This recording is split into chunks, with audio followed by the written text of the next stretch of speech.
prions vraiment grâce à Dieu, alors qui a permis que ce soir, que nous puissions nous réunir ici en ce jour. Disons merci au Seigneur pour nos invités, pour nos autres qui sont arrivés. Merci pour le frère Elie et sa famille qui nous ont rendu visite. Merci pour tous ceux qui sont là, tous ceux que le Seigneur a amenés et les a disposés en sa présence ici ce soir. Disons-lui merci. Éternel Dieu Tout-Puissant, nous te rendons grâce. Au Seigneur Jésus-Christ, nous te disons merci. Merci au Dieu. Merci pour ta miséricorde, merci pour ta bonté. Merci Père éternel, pour cette famille, pour la famille Tchaka, Papa, que tu as amené depuis Douala jusqu'ici ce matin, Père.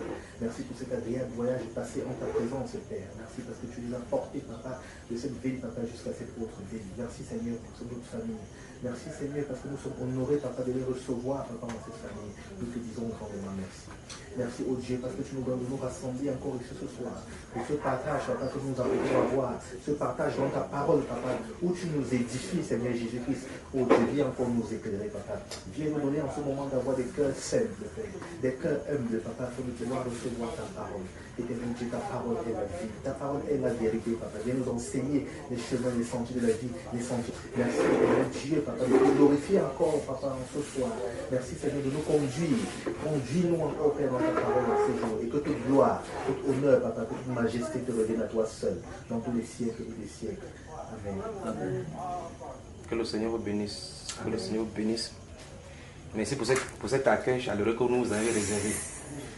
Nous prions donc que le Seigneur vous en rende au centuple selon son bon plaisir, selon sa grâce immense qu'il dispose à tous ceux qui l'honorent et honorent son saint nom. Nous osons croire qu'il va également honorer sa parole encore à nos dirigeants dans la parole. Donc, on va commencer. Y a-t-il encore des gens qui viennent? S'il y a des gens qui vont encore venir, on patiente. Ou bien on prend des questions. En attendant, on pose toutes les questions. Toutes les questions. Nous sommes là pour cela. Et comme chacun a la Bible, on va se référer dans la Bible. Toutes les questions. Toutes les questions. On va se référer dans la Bible. Donc, si on épuise totalement toutes les questions, on va prendre un sujet qu'on pourra prendre comme ça. Plusieurs sujets sont écrits sur mon cœur. Je ne sais pas par quel on va commencer ce soir. Je vais regarder lequel va suivre le carnaval que vous allez donner dans les questionnements. Donc, posez toutes les questions. Mais voici donc en chair et en os devant vous. Je suis votre serviteur. Donc, vous avez une belle ville. Un beau quartier. Vous êtes assis, vous êtes à la hauteur, comme à la tour de David. C'est le mont Sion. C'est pas ça, frère? La cité de David. Vous êtes en l'air comme ça. Avec les degrés. Voilà les degrés. On marche là pour aller dans l'esplanade du temple.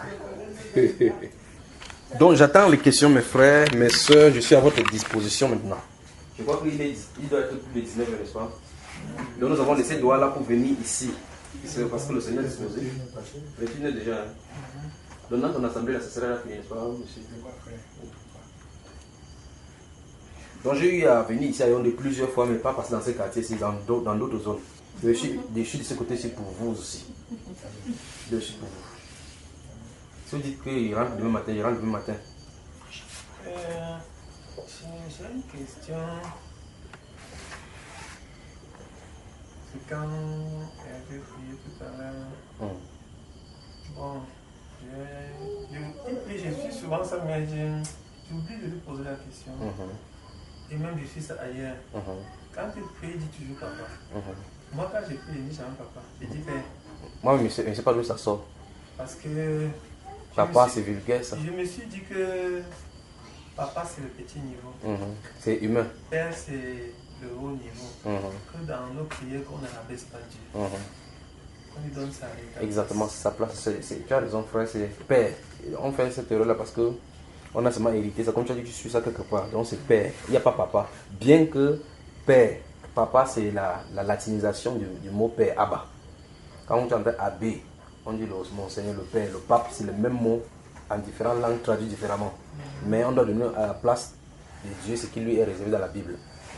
Donc, parce qu'on appelle les enfants, n'importe quel parent, papa, on peut aussi dire ça vulgairement aussi à Dieu, c'est Père.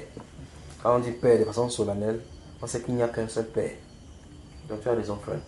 Donc ça veut dire que ça doit être corrigé. Quand tu veux indiquer ton père à quelqu'un, tu vas dire... C'est mon papa. C'est mon papa. Absolument. Mais étant donné qu'on a déjà ce réflexe-là. Tu dois traiter les réflexes. C'est pas ça. D'appeler notre papa que père, c'est mon père. Même si tu l'appelles père, il n'y a pas de problème en réalité. C'est dans le cadre des titres religieux. Dans ces livres de Matthieu, chapitre 23, le verset où le Seigneur Jésus a dit que n'appelez personne sur la terre votre père.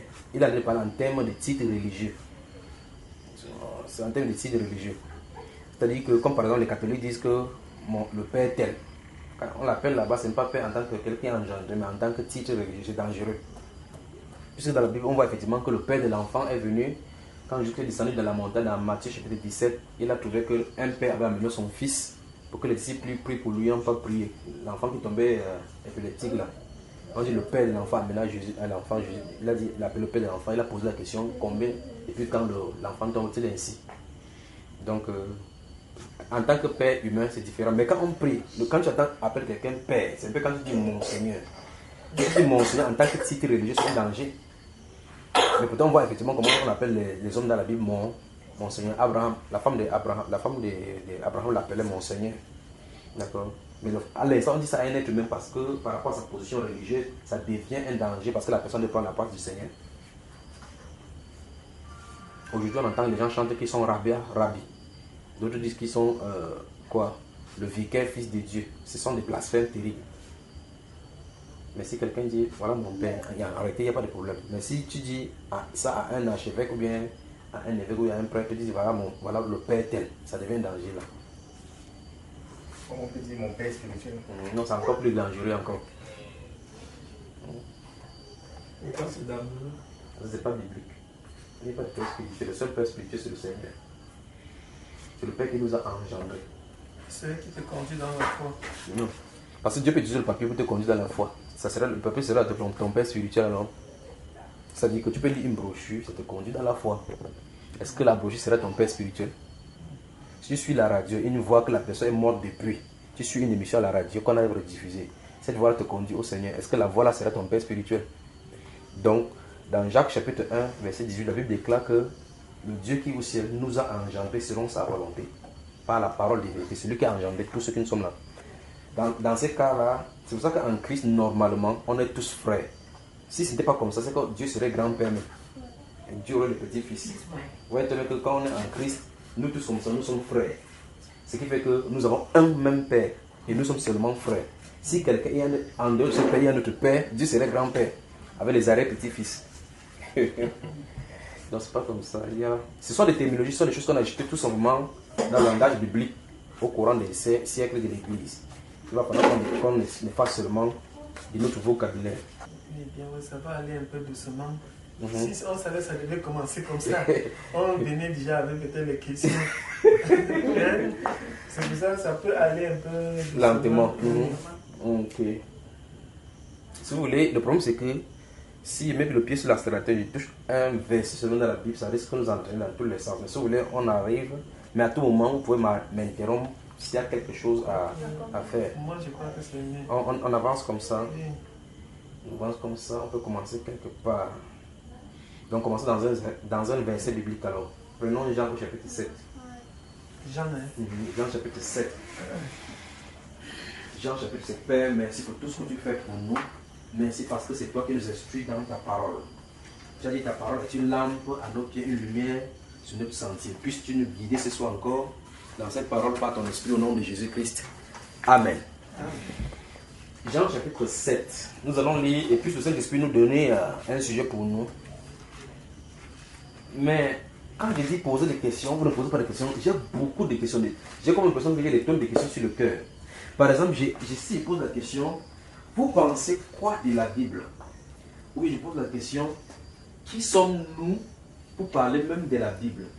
Ou bien je pose la question, quel était le but de Dieu de donner la Bible? Quel est son but de donner la Bible? Voilà autant de questions qu'on peut se poser. Parce que toutes ces questions-là, réunies ensemble et répondues, mettra chacun à sa place. Toutes ces questions, qui sommes-nous pour parler de la Bible? Quel est le but de Dieu de donner la Bible? Croyons-nous vraiment que ça vient de Dieu? Quelle est son intention à donner la Bible à l'humanité? Pourquoi? De quoi est-il question véritablement dans la Bible? Et si c'est donné véritablement de Dieu, qui sommes-nous pour contester quelque chose de lui? Ces questions-là, bien répondues, mettra chacun à sa place. Donc, je dis quel livre? Jean chapitre 7. Jean chapitre 7. Tu as fini, madame? Viens nous pas ici, comme ça tu vas t'asseoir. Frère, va te taper de temps en temps. C'est très important que nous suivons ces choses-ci. Nous allons mettre ici et nous allons commencer. Donc, je lis le livre de Jean au chapitre 7. Le verset 19.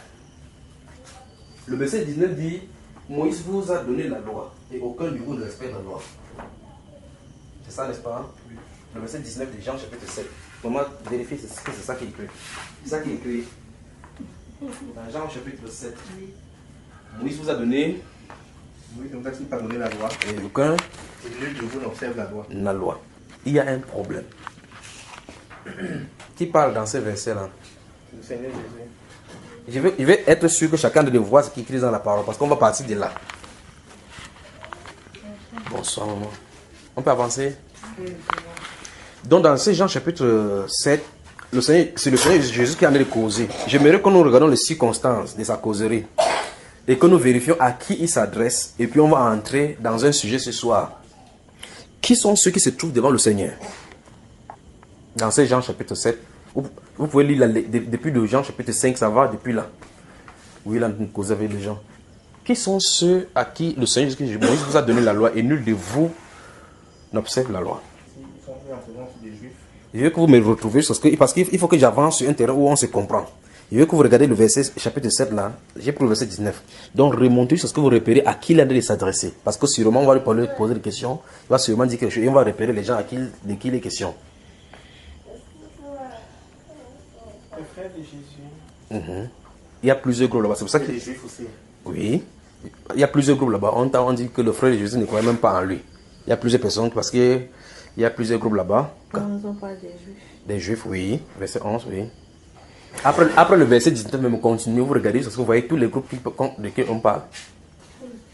Oui, il y a une foule. Ça suppose qu'il y a un grand monde. Au verset 20. Avançons toujours. Vous savez, il ne parlait pas, toute la foule commence à répondre comme ça. Il y avait des ténors qui pouvaient lui résister en face. Donc, repérez-les. Vous devez repérer autre personne, autre groupe. On parle des habitants de Jérusalem. Oui, Les principaux sacrificateurs. souligné. Verset 32. Mais quand tu vois le verset 32, est-ce que ceux-là ont dit quelque chose à Jésus? Au verset 32, du chapitre 7 de Jean. Non, pas du tout. Avancez, regardez, Il y a les pharisiens. souligné. Donc, repérons-les. Mais qu'est-ce que les pharisiens font là? On a dit, sur le sacrificateur, on a dit pharisiens pour rien. Pas du tout. Qu'est-ce qu'on a dit? Qu'est-ce que le verset dit? Les principaux sacrificateurs et les pharisiens envoyaient des huissiers pour le saisir. Voilà. Donc, ça veut dire qu'ils avaient même mise, ils avaient autorité pour faire quelque chose. Parce que, semble-t-il, Jésus-Christ les dérangeait. La popularité, l'enseignement du Seigneur Jésus-Christ les dérangeait. Et si on dit les principaux sacrificateurs et les pharisiens envoyaient des huissiers pour aller se saisir de lui, ça suppose qu'ils avaient autorité. Donc, ils dérangeaient leur business, comme on dit maintenant.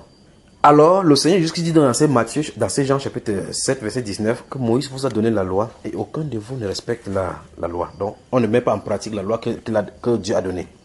Ça commence à poser un problème.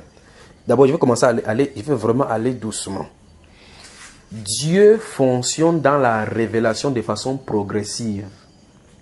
Dieu fonctionne dans la révélation de façon progressive. Dieu n'est pas venu à l'humanité pour se faire connaître directement. C'est pour ça que Hébreux chapitre 1, le verset 1 dit qu'autrefois Dieu nous a parlé à nos pères par les prophètes. En ces derniers temps, il a parlé par le Fils. Donc il utilisait les prophètes maintenant, il est venu lui-même dans un corps humain pour nous parler. C'est ce qu'on appelle Emmanuel, le tabernacle humain qu'il a utilisé. Donc, Dieu, depuis la Genèse, quand vous lisez la Genèse de façon progressive, vous allez voir au fur et à mesure, il jette plus de lumière. C'est pour cela que le soleil même est une prophétie même de la révélation de Dieu. Quand vous levez à 5 heures à l'aurore, vous voyez le soleil sortir. Au fur et à mesure, 6 heures, le soleil de 6 heures est différent de ce qui était là-bas. 7 heures, 8 heures. Et puis à son paroxysme à midi, ça commence à briller dans toute sa splendeur. Et au fur et à mesure, maintenant, ça va encore dans son déclin. C'est comme ça que Dieu se réveille. Comme dans ces Proverbes chapitre 4, verset 18, que le soleil, par rapport au juste, là, que ça va comme la lumière resplendissante en plénitude des jours. Donc Dieu se révèle de façon progressive. Et la façon dont il s'est révélé, donc, initialement, il a choisi un peuple c'est lui qui a décidé de choisir. Personne ne l'a obligé. On ne lui a pas demandé de faire telle ou telle manière. Il s'est choisi un peuple qu'il a nommé de son nom, Israël, le prince de l'Éternel. Au travers de ce peuple-là, il a institué une loi pour que ce peuple-là se diffère d'autres peuples. Et au travers de ce peuple-là, il avait un plan. Donc, Ephésiens chapitre 1, l'apôtre Paul nous révèle que Dieu avait en lui-même un dessein éternel qu'il avait caché en lui-même, mais mis en exécution maintenant au travers des écrits des apôtres. Et ce plan parfait qu'il avait en lui, c'est de réunir toutes choses en Christ. C'est merveilleux. Donc, quand Dieu, avant qu'il ne dise que la lumière soit, pensait à la venue du Seigneur Jésus-Christ. Pensait que tout le monde devrait être sous lui. On dit dans ces Éphésiens-là qu'il a tout mis sous ses pieds. Il a donné pour chef le chef suprême, la tête de l'Église, Jésus-Christ. Jusque-là, ça va? Donc, la révélation progressive de Dieu, Dieu a choisi un peuple qu'on appelle Israël. Il a donc donné la loi. Et dans la Torah, il dit que c'est en respectant cette loi, c'est que vous serez différents des autres peuples. Or, dans ces autres peuples-là, Dieu a des gens aussi dispersés. Donc, dans son plan, à un moment donné, il va faire un changement. C'est-à-dire qu'il s'est retourné comme ça vers les peuples qui étaient dans l'égarement. Éphésiens chapitre 2 nous dit que autrefois, ne connaissant pas, nous servions ce qui n'était pas de Dieu. Mais nous servons des choses qui étaient faites des mains d'hommes. Mais par la mort et réconciliation du Seigneur Jésus-Christ, nous qui étions éloignés, il nous a réconciliés avec lui. Il a appelé ceux qui étaient, il est venu annoncer la paix à ceux qui étaient loin et la paix à ceux qui étaient proches. Des deux, c'est-à-dire ceux qui étaient éloignés et ceux qui étaient proches, il n'a fait qu'un à la croix. De telle enseigne que maintenant, par le sang du Seigneur Jésus-Christ, nous avons tous accès auprès du Père par le même esprit. Donc, juifs et païens, on peut appeler le même Père, notre Dieu qui est au ciel. Amen. Amen.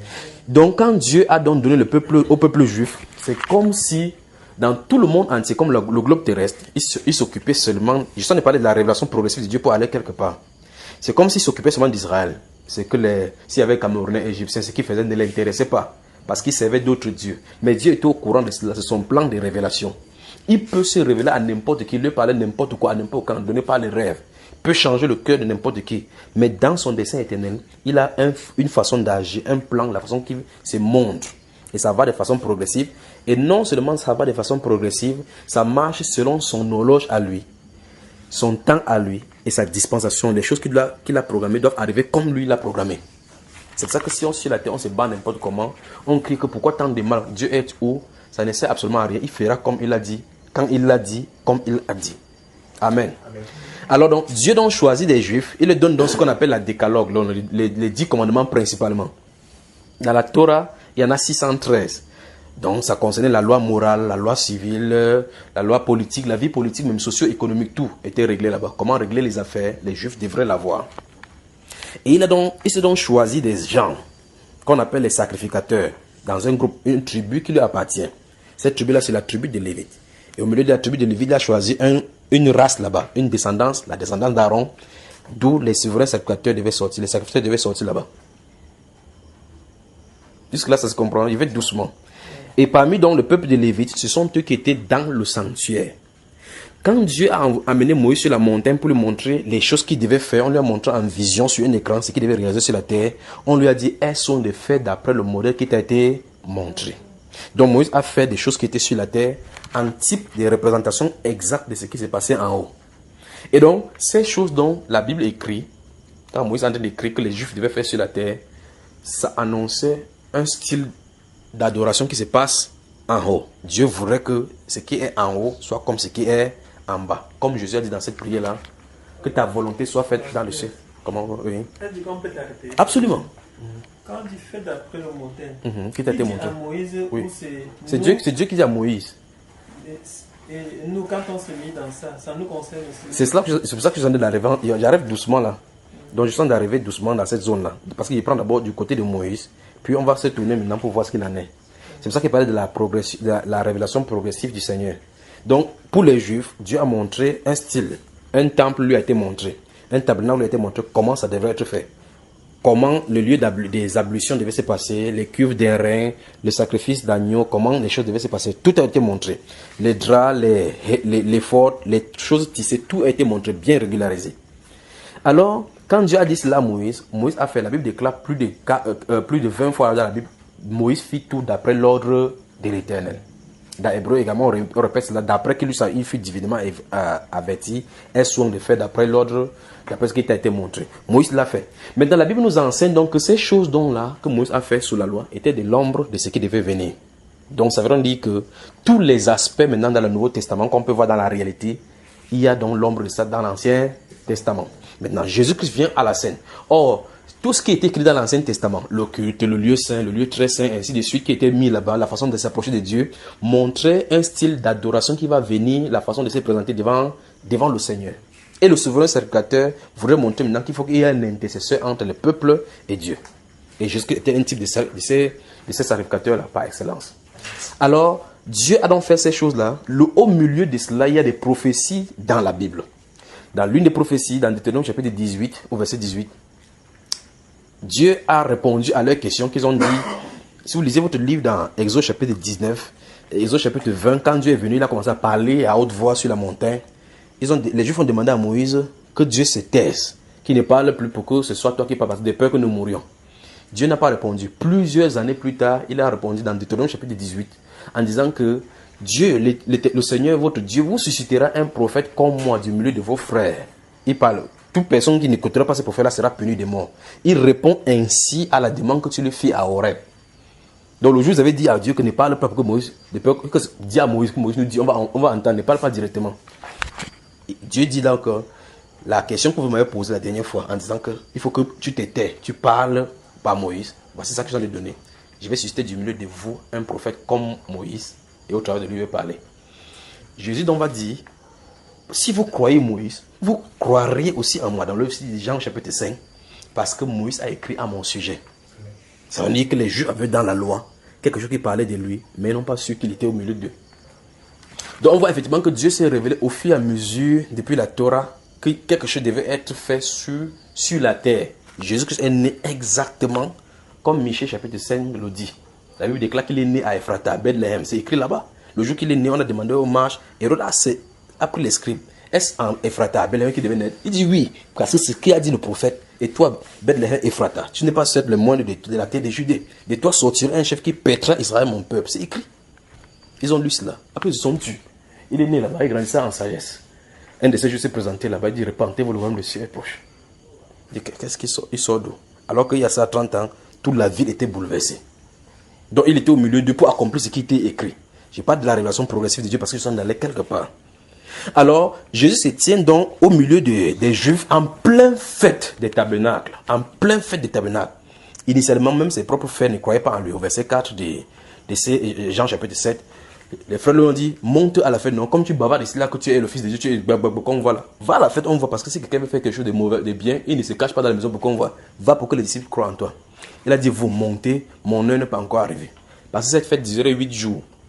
Donc au courant des jours, ils sont d'abord montés en premier lieu. Pendant le fait que parce que la fête va croissant jusqu'au dernier jour. Si vous lisez le verset 7, le verset 37, il va dire, la Bible déclare qu'au dernier jour, le grand jour de la fête, le Seigneur Jésus s'est tenu là-bas, il a dit que celui qui a soif, qui vient à moi, qui boive. Si quelqu'un a soif des eaux, des fleuves d'eau couleront de son sein, comme le dit les Écritures. On dit qu'il parlait de l'Esprit qu'il devait recevoir pour ceux qui croiraient en lui. Donc il a attendu que les gens, comme vous avez vu là-bas les foules, que les gens qui sortaient de tout le monde entier, les Juifs, viennent se réunir à cette fête solennelle, qui était la fête commémorative du fait que les Juifs étaient sortis, ils dormaient dans les tentes, la fête des huttes, dans Lévitique chapitre 16. La révélation progressive de Dieu. Ils célébraient, Jésus-Christ était là au milieu d'eux. Et il était là exactement à la période dont la fête est en train de prophétiser. Il était au milieu. Il a dit, cette fête de huit prophétise le fleuve d'eau vive qui doivent couler de vous. Mais voici, venez donc prendre. Ils étaient au milieu. Ils n'ont pas compris. Et Jésus, dans Jean chapitre 7, verset 19, dit, Moïse vous a donné la loi, mais aucun de vous. C'est une parole terrible. Si nous sommes tous d'accord que notre Seigneur Jésus est Dieu, n'est-ce pas? C'est lui qui ouvre sa bouche pour dire, Moïse vous a donné la loi, et aucun de vous n'observe la loi. C'est son jugement donc. Donc Dieu dit sans appel que malgré qu'on a donné la loi, personne n'observait. Donc depuis le souverain sacrificateur qui veut enlever aux pharisiens jusqu'au bas peuple, tout ce qu'ils faisaient là-bas, c'était la religion et les rituels qu'eux-mêmes ils avaient établis. Quelle est l'implication? Ça veut dire que ceux-ci sont en train de faire des choses, ils font des rituels, ils ont fait des fêtes pendant des années, mais Dieu donne la sanction devant eux que la loi qu'il a donnée, personne n'est en train d'appliquer. N'est-ce pas terrible ça? Il dit, Moïse, j'espère que c'est ce que nous avons lu là, n'est-ce pas? Dans ces Jean chapitre 7, verset 19. Il dit, Moïse vous a donné la loi, mais aucun de vous n'obéit à la loi. Aucun. Jusqu'à n'a pas dit que certains d'entre vous, il a dit, aucun de vous n'obéit à la loi. Alors, quelque chose s'est passé donc entre le moment où Moïse a donné et le moment que Jésus est venu. Les gens se sont détournés, écartés de la voix de Dieu. Et justement, au milieu donc, là où Jésus se trouve, on entend maintenant qu'il y a les huissiers qui doivent venir l'arrêter. On entend qu'il y a les principaux sacrificateurs. On entend qu'il y a les pharisiens. Pharisiens vient du mot qui veut dire séparés. Donc, des groupes étaient séparés. C'est-à-dire que avant que Jésus ne vienne pour la première fois, des groupes s'étaient formés. Et déjà, on avait pris en otage la loi de Moïse. D'autres se taguaient étant les dépositaires, les pharisiens. L'apôtre Paul lui-même était un pharisien. Donc, quelqu'un qui était avancé dans le judaïsme. Mais Jésus a donné la sanction claire, aucun de vous n'obéit à la loi. Je vais arriver avec nous notre époque maintenant pour voir l'implication. Quand je parle de la progression de Dieu, c'est pour dire que la révélation, le principe de la révélation des Écritures, c'est ceci. La façon que Dieu a traité avec Israël, et les déboires et les mauvaises choses que Israël a fait, c'est censé arriver à l'église. C'est censé arriver à l'église. La marche de l'église. Si on avait du temps, même une semaine là, il pourrait passer du temps à prendre n'importe quel aspect d'Israël. Je montre cela dans l'église pour montrer effectivement où ça nous conduit. Donc, Dieu a donné la loi à Moïse en disant aux Juifs que voici ce que vous allez faire. Et il a dit que quiconque met cela en pratique vivra par elle. C'est ce qui était écrit. Mais Jésus vient dire qu'aucun de vous n'obéit à la loi. Alors, qu'est-ce qu'ils étaient en train de faire? Quand un groupe est pharisien, ils ont des disciples qui les suivent. Ça suppose que ceux-ci ont leur enseignement qui transmettent à leurs disciples. Et leurs disciples sont sérieux.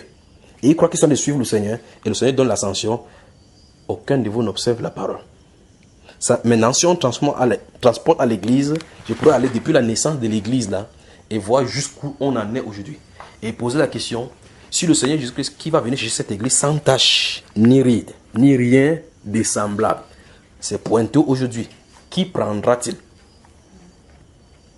C'est devenu pour ça à poser la question. Puisque quand il est venu là, il a donné la sanction, il a sorti les gens qui lui appartenaient. Le groupe là ont continué. Donc la première remarque qui nous fait vraiment frappant, qui est vraiment frappante, c'est que depuis Moïse jusqu'à Malachie, on ne voit pas de traces des Sadducéens. On est d'accord, n'est-ce pas? On ne voit pas de traces des pharisiens. On ne voit pas de traces des souverains, des principaux sacrificateurs. Subitement, dans Matthieu, on commence à les voir, les principaux sacrificateurs. Il y a deux groupements. Il y a le docteur de la loi par ici, il y a le souverain sacrificateur par ici, il y a les principaux sacrificateurs par là. La question maintenant c'est, d'où sont-ils sortis? Quelle place avaient-ils? Est-ce qu'ils trouvent la place, la justification dans la loi? Est-ce que la loi leur donne la place? Pourtant, parce que tout à l'heure j'ai dit ici que Dieu s'était choisi un peuple qui devait coordonner cela. On se comprend là, n'est-ce pas? Les Lévites. Maintenant, quand on vient trouver quelqu'un comme l'apôtre Paul, qui commence à conduire le peuple dans la loi, il dit qu'il est de la tribu de quoi? Non, je dis l'apôtre Paul. L'apôtre Paul est de quelle tribu? L'apôtre Paul, sa tribu de naissance, c'est quoi? Non, pharisien, c'est le groupe dans lequel il appartient. C'est sa dénomination. Il dit sa tribu de naissance. Il y a 12 tribus en Israël. Il veut seulement montrer là où le mal se trouve. Il y a 12 tribus en Israël. La tribu de l'apôtre Paul, il est issu de quelle tribu? Est-ce qu'il est issu des Lévites? Non, frère. Vous voulez qu'on regarde sa tribu d'abord? C'est mieux que quand on t'attend comme ça. Mieux on regarde. Eh? Ouvrons dans Romains.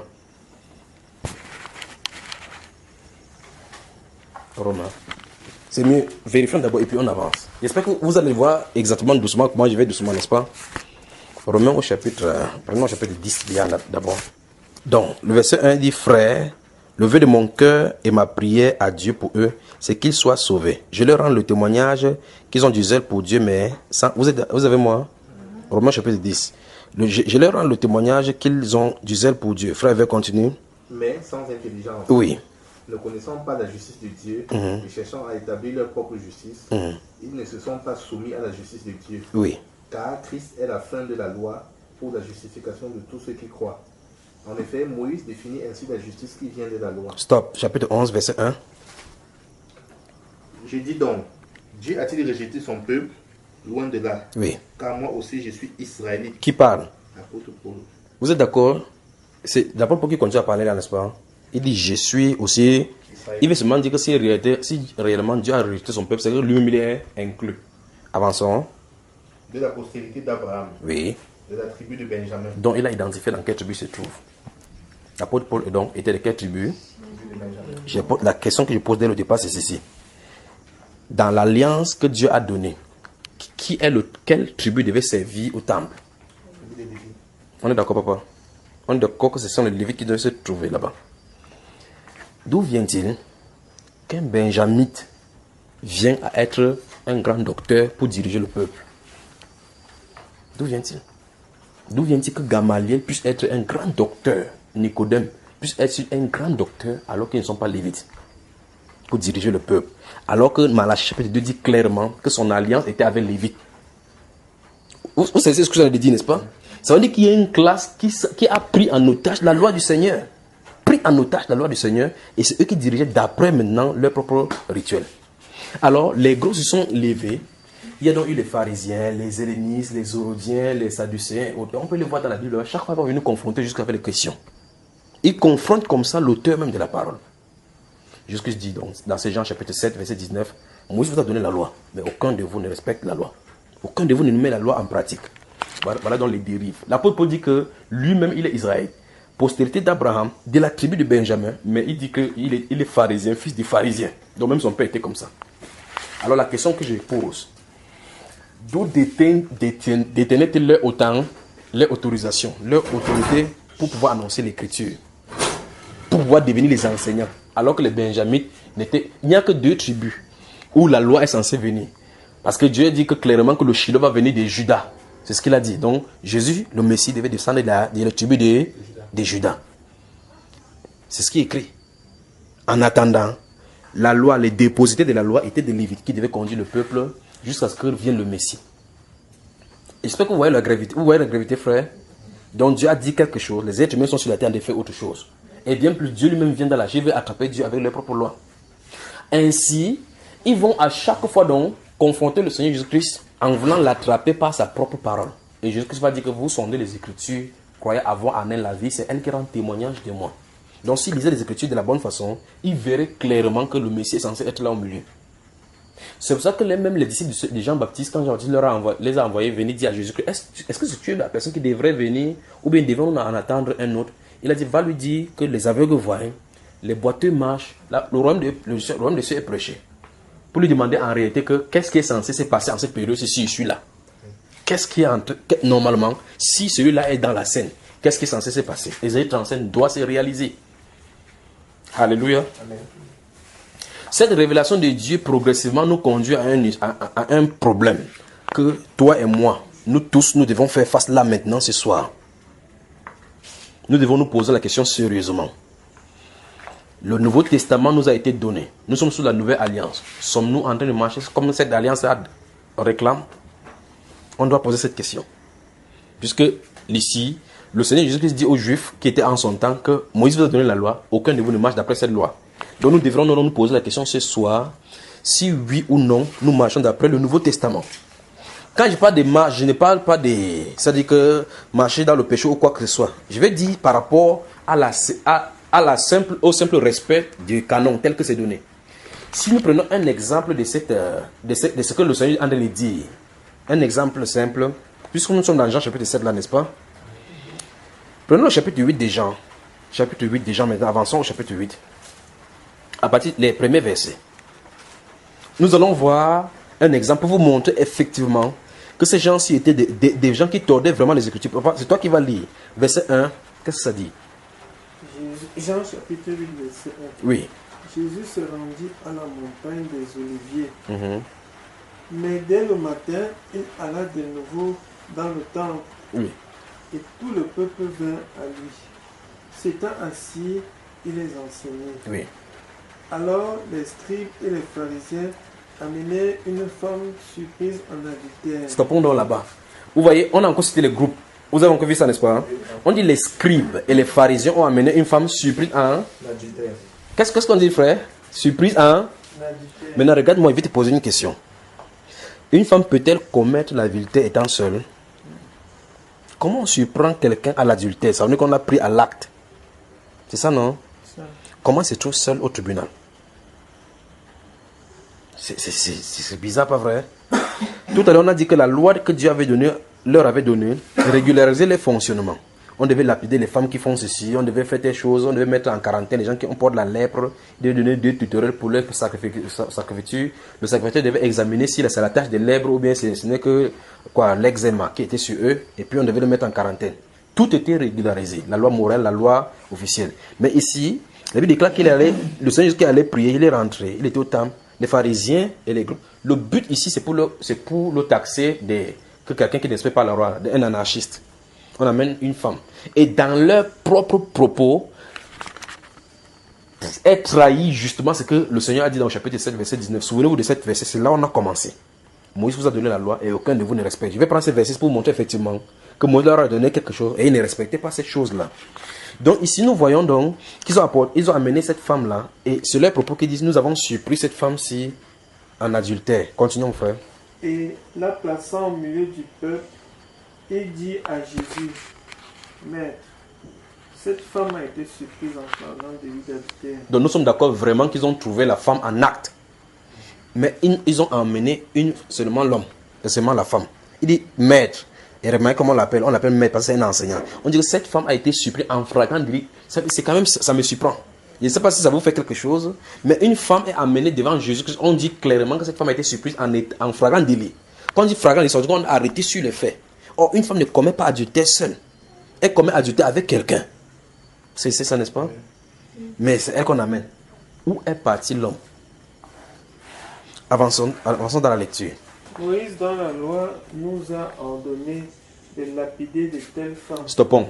Donc, nous voyons effectivement qu'ils viennent de s'identifier qu'ils sont en train de respecter la loi de Moïse. Ils disent à Jésus, voici un acte qui s'est passé. Moïse nous a ordonné dans la loi qu'il faut lapider de telles femmes. Après, ils vont poser la question à Jésus-Christ, toi donc, que dis-tu? C'est ça, n'est-ce pas? Maintenant, ce que nous allons nous tous faire ici, maintenant, il faut qu'on va voir dans la loi ce que Moïse avait prescrit. D'accord? Et on va voir effectivement si c'est ça qu'ils sont en train de respecter. Et on va voir effectivement ce qu'il en est. Et on va se souvenir de ce que Jésus a dit dans Jean chapitre 7, verset 19. Prenons Deutéronome chapitre 22. Deutéronome maintenant. Ne fermons pas Jean chapitre 7 et 8 là. C'est notre texte de base. Deutéronome, aide mon père à trouver Deutéronome. C'est loin au début là. Loin vers avant, donc Genèse, Exode, ainsi de suite. On n'a pas encore trouvé là-bas. Deutéronome, tu as trouvé, madame? Voilà. Deutéronome chapitre 22. Maintenant, il y est, frère Hervé. Ok, maintenant, le chapitre 22, le verset 22, qu'est-ce que ça dit, le verset 22 du chapitre 22? Si l'on trouve un homme couché avec une femme mariée, oui, ils mourront tous les deux. L'homme qui a couché avec la femme et la femme aussi. Tu ôteras ainsi le mal du milieu d'Israël. Alléluia. Alors maintenant, posons-nous la question. Est-ce que c'est que la situation s'est présentée telle que Moïse a dit? Moïse a dit que si l'on trouve un homme marié et une femme qui sont, ça veut dire que c'est la situation de l'adultère ici qui est écrite dans la loi. On dit que si on les trouve, on dit que qui mourra? Les deux. Ok. Posons-nous d'abord la question. Est-ce que la situation de Jean chapitre 8, on avait trouvé les deux? Oui. Est-ce qu'on a trouvé les deux commanditaires? Il dit dans Jean chapitre 8 qu'on a vu tout à l'heure. Ils ont trouvé les deux, non? Oui. Est-ce qu'ils ont amené les deux? Ils sont venus condamner une femme. Alors que la femme ne peut pas commettre adultère seule. Et là, ils disent que c'est Moïse qui a dit. Donc c'est ainsi dans le procédé. Le procédé, c'est qu'on va dans la loi, on prend ce qui nous arrange. Voilà comment on tord la loi de Dieu. Dans Marc chapitre 7, le Seigneur va leur reprocher cela dans le verset 1 jusqu'au verset 9. Il a dit que Moïse a dit ceci, vous annulez la parole de Dieu au profit de votre tradition. Il dit, vous dites par exemple à quelqu'un, Moïse a dit que honore ton père et ta mère, mais vous dites que ce que j'aurais dû assister à mon père est corban pour Dieu. Parce que c'est l'offrande qui vont venir donner au temple, parce que l'offrande est physique. Il dit que vous annulez aussi comme ça le commandement de Dieu au profit de votre tradition. Vous empêchez quelqu'un d'aider ses parents. C'est mes frères. Donc nous venons le voir un exemple ici. Pourquoi Jésus a dit que Moïse a donné la loi, mais aucun de vous n'obéit à cette loi-là. Mais voici la plus grave des situations. C'était que c'était les groupes qui coordonnaient tout le reste. C'est-à-dire que c'était comment on dit cela? Les visionnaires, ceux qui sont les dirigeants des groupes. Ce sont eux qui étaient devant Jésus. Et ce sont eux qui qui dirigeaient les foules comme ça. Si eux, donc, Jésus leur dit que vous n'obéissez pas à la loi, alors s'ils n'obéissent pas à la loi, n'est-ce pas ce qu'ils enseignent à leurs fidèles? Alors tout le groupe va où? Perdition. C'est pour cela que donc, j'ai parti dans cette révélation progressive pour nous montrer encore ce soir en disant, il faut qu'on se pose donc la question. La Bible déclare, dans le livre de Jean au chapitre 3, que la loi est venue par Moïse, la grâce et la vérité sont venues par Jésus-Christ. Moïse a apporté donc la loi, Jésus a apporté la grâce et la vérité. Nous sommes donc sous cette période de grâce et nous avons la vérité. Il a dit dans Jean chapitre 8, verset 32, vous connaîtrez la vérité vous affranchira. Donc nous sommes à l'heure de la vérité. Et cette vérité, c'est une personne. La vérité, donc, c'est une personne. Si nous le connaissons véritablement, dans Luc au chapitre 6, verset 40 et suivant, il a dit, pourquoi m'appelez-vous Seigneur, Seigneur, et ne faites-vous pas ce que j'ai dit? Même situation. Même situation. C'est qu'il a reproché aux Juifs. Il dit que Moïse va donner la loi, vous ne le faites pas. Il dit ici dans Luc chapitre 6, cette fois-ci, verset 40 et 49, il dit, pourquoi m'appelez-vous Seigneur, Seigneur, et ne faites-vous pas ce que je dis? Comme les Juifs pourraient dire, Moïse a dit, mais ne faites pas ce que Moïse a prescrit. On se comprend jusque là, n'est-ce pas, maman? Et je suis en train de mettre seulement les petits pierres comme ça pour pouvoir construire quelque chose. La révélation progressive de Dieu. Cette révélation nous conduit donc à ceci. Dieu nous a manifesté sa pleine révélation afin que nous le connaissions en cette fin de temps, c'est en envoyant son Fils Jésus-Christ mourir pour nous à la croix. Cela, en se tournant vers lui, nous devons marcher d'une façon irrépréhensible au devant de lui. La question maintenant c'est, relativement avec Jean chapitre 7 qu'on a lu tout à l'heure, verset 19, Moïse vous a prescrit la loi, mais aucun de vous ne respecte. Nous sommes des chrétiens. C'est ce que nous disons. Nous avons le Nouveau Testament avec nous. La question c'est, marchons-nous d'après ce Nouveau Testament? Est-ce que nous marchons d'après les Écritures? Est-ce que je peux aller dans les Écritures maintenant? Nous sommes allés dans les Écritures maintenant, voir ce que Moïse avait dit.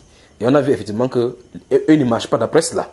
C'est ça que Jésus le reprochait. Il y en a beaucoup comme ça. Prenons Matthieu 22. Matthieu chapitre 22. Je vais lire à partir du verset 15. Et on va voir quelques passages là. Donc je vais lire, je suis dans Matthieu, je vais lire les versets, chapitre 22 à partir du verset 15 en descendant. Nous allons le voir encore là-bas.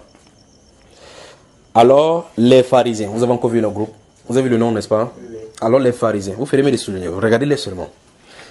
C'est ce que je suis en train de vous montrer dans la Bible, écrit comme ça là. Je peux fermer cette Bible si je vous le montre dans notre vie, ici à Yaoundé, comme ça, noir et blanc, alors que la Bible dit. Ce n'est pas quelque chose qui est seulement à Yaoundé, c'est parce que l'esprit est censé se répéter. Les choses sont censées se répéter. Par exemple, le Seigneur Jésus a dit par exemple que ce qui s'est passé du temps de Noé, se passera à la fin des temps. C'est ce qu'il a dit. Ça veut dire que les mêmes esprits vont revenir. Ce qui s'est passé du temps de l'autre se passera. Ça suppose que le mot sexualité est censé être sur le terrain. Ça veut dire que les esprits, Dieu avait brûlé les gens là-bas. Il a brûlé les êtres humains qui commençaient les actions. Mais les esprits qui étaient derrière vont encore entrer en action. Donc les choses, parce que la Bible déclare sur le principe du Seigneur dans Ecclésiaste chapitre 3, il dit qu'il n'y a rien de nouveau sous le soleil. Si quelqu'un dit que quelque chose est arrivé, un nouveau, ça a existé. Et Dieu ramène encore toutes choses. C'est le principe de Dieu là-bas. Donc toutes ces choses que nous sommes de voir en matière religieuse, ça va être là. Le problème c'est que il y aura tellement un méli-mélo, un mélange de tel qu'en même temps il y a l'homosexualité, en même temps il y a les religions, les différents groupes, en même temps il y a les anarchistes, en même temps il y a les athées. À la fin du temps c'est ça. C'est pour ça que Jésus a dit donc que l'amour du plus grand homme se refroidira. La prolifération des églises. Absolument. Il y avait ça avant. Absolument. Mais on peut voir ça ici là maintenant, c'est là, noir et blanc. Donc dans ce verset 15, on dit alors les pharisiens allaient se consulter sur les moyens de surprendre Jésus par ses propres paroles. Seulement le verset là, on peut passer le temps ici soir, c'est pour dénicher tout ce qui est là-bas. Donc ça veut dire que ce sont des groupes qui sont censés servir Dieu. Et voici Dieu lui-même en personne se trouve là. Et il ne peut pas faire des réunions secrètes. Gars qui connaît quelque chose sur lui qu'on peut faire pour le coincer. Pour coincer Dieu. Il dit vous sondez les Écritures, croyez avoir en elle la vie. C'est elle qui rend témoignage de moi. Or, ça veut dire que s'il partait dans l'Écriture pour retrouver le Seigneur, il le verrait. Mais comme ils partent là-bas pour aller chercher des choses contradictoires, ils y trouvent donc ce qu'on a appelé la pierre qu'ont rejeté ceux qui bâtissaient est devenue la pierre d'achoppement. C'est du Seigneur que c'est venu. La Bible déclare que c'est du Seigneur que c'est venu. Donc Dieu a prévu ça dans les Écritures que ça soit une pierre d'achoppement pour eux. C'est un prodige à nos yeux. Verset 16. Ils envoyaient auprès de lui leurs disciples. Donc on dit leurs disciples. Avec qui? Avec les Hérodiens. Voilà le deuxième groupe. Vous avez vu? Donc ils se sont entendus. Au moins s'ils ne s'entendent pas sur la doctrine, pour descendre Jésus-Christ, au moins il faut qu'ils s'entendent. Ils se réunissent un peu. Que pour une fois, on a un ennemi commun. C'est Jésus. Il faut qu'on parle le combattre. Donc les disciples, les pharisiens se sont groupés avec les hérodiens. La Bible déclare pour chercher le moyen comment surprendre Jésus par ses propres paroles. La Bible déclare, verset 16, ils envoyaient auprès de lui leurs disciples avec les hérodiens qui disent, Maître. Mais c'est terrible. Il vient vers Jésus, il dit, Maître, nous savons que tu es quoi? Que tu es vrai. Cette parole-là, mon frère, n'est-il pas suffisant qu'ils abandonnent ce qu'ils sont en train de faire pour suivre Jésus? À moins que ça ne soit dans ce qu'on appelle en français l'hypocrisie. C'est-à-dire que quelqu'un te dit quelque chose, mais ce n'est pas comme ça dans le cœur. Il dit, mon frère, je t'aime. Il peut t'embrasser même comme ça, mais dans le cœur, s'il a la possibilité de t'empoisonner, il le fera. Il dit ici, Maître, nous savons. Or, souvenez-vous, on a dit tout à l'heure qu'ils ont envoyé leurs disciples. Quand il dit nous savons, ils parlent au nom de leur groupe. Donc, dans leur groupe, ils savent que Jésus-Christ est vrai et qu'il enseigne la parole de Dieu dans la vérité. C'est ce qui est écrit. Amen. Sans se soucier de n'importe qui, des considérations de personnes. C'est terrible. Donc, ça veut dire qu'à l'instant, tu ouvres la bouche pour dire que non, le Seigneur Jésus-Christ est vrai. Ça veut dire que tu dois le suivre. S'il est vrai et que tu te trouves en dehors de lui, ça suppose que tu es dans le faux. C'est automatique. Il dit, mais nous savons que tu es vrai. Et que tu enseignes les voies de Dieu dans la vérité. Mais c'est terrible. Il dit, nous savons. Donc, le groupe connaît. Amen. Amen. Donc, ça veut dire qu'il devrait directement venir plutôt vers lui et dire, Maître, nous nous repentons de ce que nous enseignons. C'est toi qui as la vérité.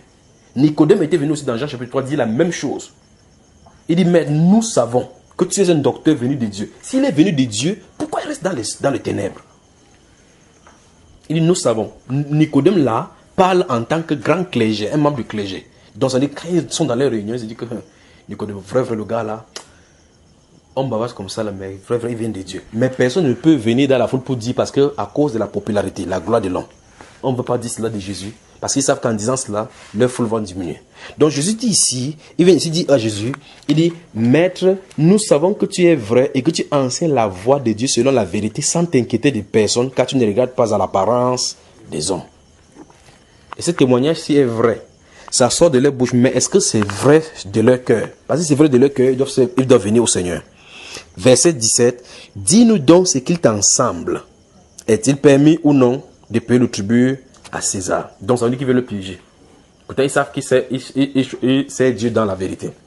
Verset 18. Jésus connaissant leur méchanceté. Vous avez vu ça? Donc ce groupe c'était le groupe des méchants. Mais il disait qu'il servait qui, maman? Et il se disait qu'il servait Dieu, pas vrai? La Bible déclare que Jésus connaissant le message. Donc ça veut dire que le Seigneur Jésus étant debout, étant assis là, voyait tout ce qui se passe dans leur cœur. Parce que la Bible déclare qu'il connaissait lui-même ce qui était dans l'homme. Mais Jésus, connaissant leur méchanceté, répondit, pourquoi me tentez-vous? Après il dit quoi? Donc tout le groupe des pharisiens et des hérodiens étaient des... Qui est-ce qu'ils formaient? Ils formaient les hypocrites, pas vrai? Vous pouvez me faire parler ici là maintenant. S'il parle là, vous avez méchanceté, donc mieux fait doucement, doucement. Doucement, doucement, arriver là où ça va blesser, peut-être il parle en parabole. Pas vrai? Parce que voici les gens qui sont allés directement vers Jésus, mais n'ont pas dit ce qu'ils pensaient. Donc, Jésus dit qu'ils connaissant leur méchanceté. Maintenant, regardez la Bible déclare que Jésus connaissant leur méchanceté. Mais pourtant, ce sont des gens qui avaient l'apparence de la piété, qui servaient parce que ce sont des disciples des pharisiens quand même. Jésus dit que la Bible déclare qu'ils connaissaient les méchancetés, donc le Seigneur connaissait vraiment leur nature à l'intérieur. C'est pour ça que dans Matthieu 23, il va leur donner des séries de malédictions. Il dit que vous portez des larges phylactères, des larges franges sur vos vêtements, vous aimez les premières places dans les festins, vous aimez être appelé dans les places publiques Rabbi, mon père. Aujourd'hui, on est grand pasteur, ou bien grand maître, ainsi de suite, Rabbi. C'est ce que les gens veulent aussi, révérend pasteur. Les gens aiment ce titre-là. Même chose, même esprit. Quand on a vu dans une fête, il faut qu'on leur table soit là, on dit que VIP. C'est la même chose aujourd'hui. Il faut qu'il porte le col pastoral pour qu'on voit qu'il est là. Quand il passe, chacun se baisse. Que oh papa, mon père. Une maman, qui est sa maman, l'appelle mon père. Et on ne voit pas qu'en réalité, c'est écrit dans la Bible. Et la personne est là, tu connais que c'est celui-ci qui porte la Bible, la robe aussi, couche avec la femme de quelqu'un. Il est stock de l'argent, il est cupide. Et la Bible déclare qu'on n'a même pas de trait avec un cupide. Et c'est lui qui dirige. Voici les gens qui dirigent. Et voilà. Jésus l'appelle hypocrite. Il dit hypocrite. Donc, quelqu'un qui dit quelque chose, mais pense autre chose. Dit quelque chose, mais tu es vrai. Nous savons que tu es vrai et que tu prêches la voix de Dieu dans la vérité sans s'inquiéter de l'apparence des personnes. Vrai, ce qu'il dit. Mais ce qui est sur le cœur, Ils veulent le piéger. Alors la question encore que je pose, c'est ces gens-ci qui étaient des groupes de dirigeants, qui sont des méchants et hypocrites, forment quoi? Des hypocrites. Conduisent les gens dans la perdition. Souvenez-vous, Jésus leur a dit que Moïse vous a prescrit la loi, mais aucun de vous. Vous suivez le propos là, on a commencé aujourd'hui, non? Amen. Aucun de vous. Et au fur et à mesure qu'on a avancé, on voit effectivement qu'aucun n'est respecté. Il vient poser la question à Jésus, faut-il payer donc l'impôt à César, ou l'attribuer à César, oui ou non? Maintenant, ils sont déposés comme ça parce que les Juifs se trouvent dans une situation où ils sont sous la colonisation romaine. Donc à Jérusalem, une armée étrangère a pris place et a pris les Juifs en otage, et les Juifs sont censés payer la tribu à ce peuple-là. Donc il veut maintenant créer le conflit entre le pouvoir qui est là-bas, le pouvoir totalitaire qui est là-bas des Romains et Jésus. La Bible dit par la suite donc jusqu'à dire que montrez-moi donc cette pièce de monnaie. Ils ont montré une pièce de monnaie. Il leur a demandé de qui est cet effigie, qui a cette effigie, c'est le nom qu'il porte là. Ils ont dit de César. Il leur a répondu, rendez donc à César ce qui est à César et à Dieu ce qui est à Dieu. La Bible déclare quoi? Quand il a fini 10 là. Regardez bien. Jésus-Christ, verset 22. Le verset 22 du chapitre 22 dit, étonné de ce qu'ils entendaient, ils le quittaient et s'en allaient. Donc chacun a tracé parce qu'il s'attendrait à toutes les réponses sauf à celle-là. C'est comme ça. Si tu prends n'importe quel détour, chacun va seulement trouver des bosses dans la parole. Vous ne pouvez pas vous en sortir devant la parole parce que vous ne pouvez pas contenir la parole. La parole de Dieu est éternelle. Et ça sera toujours vrai. C'est-à-dire que même si quelqu'un prend une portion de la parole, comme les gens prennent aujourd'hui, vous voyez, les gens tordent la parole pour faire comme ça, ils mettent le nom de Jésus. Tôt ou tard, ça va te rattraper. On continue. Écoutez très bien. Verset 23. Le même jour, donc Jésus n'avait pas de répit. Le même jour, les Sadducéens. Vous avez encore notre groupe, n'est-ce pas? Voilà encore les Sadducéens. On dit les Sadducéens qui disent qu'il n'y a point de résurrection vint auprès de Jésus et lui fit cette question. Voilà encore notre groupe. Donc vous voyez qu'il y a un problème vraiment. Je veux toute votre attention. Pourquoi c'est ce que je vous ai dit depuis le départ? Je vous ai parlé de la révélation progressive de Dieu, donc son implication dans le vécu humain. C'est pour ça qu'il a posé la question dès le départ que poser des questions, on n'a pas posé des questions. Je dis, il y a des questions que si je pose, en répondant à ces questions, ça mettrait chacun à sa place. Pourquoi la Bible a été donnée? Qui l'a véritablement donnée? Qui sommes-nous donc pour discuter avec ce qui est écrit? Ça réglerait beaucoup de problèmes. Les réponses à ces questions-là régleraient beaucoup de situations. La Bible déclare donc que quand le groupe des Hérodiens et des pharisiens sont partis, un autre groupe est entré devant Jésus. Alors, on pose donc la question que j'ai posée dès le départ. D'où viennent les pharisiens? D'où viennent les Hérodiens? D'où viennent les Sadducéens? Alors que Jésus, Dieu avait donné la loi à Moïse, il a mis seulement les Lévites. D'où vient-il? C'était érigé eux-mêmes. C'était érigé eux-mêmes. Ils ont des doctrines. Et c'est eux, curieusement, je dis, ce qui est encore grave, c'est que c'était les plus vus du peuple. C'est eux c'est eux qui avaient la primauté. C'est eux qui contrôlaient, puisque le peuple allait vers là-bas. Or, depuis Moïse, le peuple allait au temple, les pharisiens, les sacrificateurs étaient là, les lévites étaient là. Jusqu'à Jean-Baptiste. Avant que Jean-Baptiste ait né, on voit effectivement que c'était le tour de la sacrificature de Zacharie. Il est entré, il durait, comme il tardait, le peuple attendait dehors. Donc ça veut dire que jusqu'à Zacharie, jusqu'à la naissance de Jean-Baptiste, c'était encore un peu bien. C'est pas ce qui est écrit, frère. On dit qu'il est tardé là-bas, l'ange est venu au Zacharie. Dieu a écouté ta prière parce que tu auras un fils. Parce qu'il est sorti, il bavardait. Le peuple l'attendait dehors. Donc c'était encore bien. Ça veut dire qu'il était entré selon le rang parce que Zacharie était un lévite. Il est fils d'Aaron. Donc jusqu'à Zacharie, jusqu'à Jean-Baptiste, c'était bon. Avant que Jean-Baptiste mette les pieds sur le simple, qu'on a dit répandez-vous, c'était gâté. Et lorsque Jean-Baptiste a mis le pied sur terre, il a vu les pharisiens, il a directement dit que race des vipères. Donc la race des vipères avait pris la place de Dieu. Commencer à travailler au nom du Seigneur. Jésus-Christ va venir dans le temps, il va les regarder, il va les dire la même chose dans ces Jean chapitre 8. Il dit que vous avez pour père le diable et vous avez accompli les désirs de votre père. Mais c'est eux qui tenaient le peuple en captivité. C'est eux qui dirigeaient la loi. Et ils tordaient les Écritures chaque fois, enlevaient les Écritures. Et nous avons vu dans Genèse chapitre 3 que c'est la même chose que Satan a dit dans Genèse. Dieu a-t-il réellement dit dans Genèse chapitre 3, le plus rusé. Il vient prendre la place, le peuple de Dieu, les choses que Dieu a dites, il commence à tordre. Moïse a dit que si on amène un homme et une femme comme ça, on va le tuer. C'est ce qui est écrit dans la loi. Mais ils ont dit que cette femme a été prise alors qu'ils ont pris les deux. Tordre l'écriture, enlever l'écriture. Dans Deutéronome chapitre 4, le verset 2, quand Moïse justement a donné la loi, il leur a donné une injonction claire. Vous devez veiller à accomplir selon ce qui est écrit. Ni ajouter rien, ni retrancher rien. Et nous avons vu effectivement dans ces Jean chapitre 8 qu'ils ont retranché. C'est ce que Moïse a prescrit dans la loi. Et ce n'est pas ce que Moïse a prescrit. Donc la Bible déclare donc que ces mêmes jours, les Sadducéens sont aussi venus avec leur groupe. On dit qu'ils ont fait cette question. Si vous lisez la suite, donc on va aller au niveau de la réponse du Seigneur Jésus-Christ. Ils vont poser une question à Jésus. Mais avant cela, le Saint-Esprit dit quelque chose dans ce verset 23. On dit, les Sadducéens qui ne croient pas à quoi? Regardez encore. Matthieu 24, 22, verset 23. On dit, le même jour, les Sadducéens qui disent qu'il n'y a point de résurrection. Vous avez vu ça? Vous avez vu le groupe qui était sur la place? Donc ceux qui vivaient sous ceux-ci n'avaient pas d'espérance. Donc autrement dit, on peut les appeler aujourd'hui les gens du Marais oriental qui disent qu'il y a la réincarnation. Donc il n'y a pas de résurrection. C'est-à-dire que si tu fais du bien, tu vas mourir pour monter dans une autre corps. Si tu ne fais pas du mal, on te renvoie peut-être dans la souris pour que tu viennes souffrir.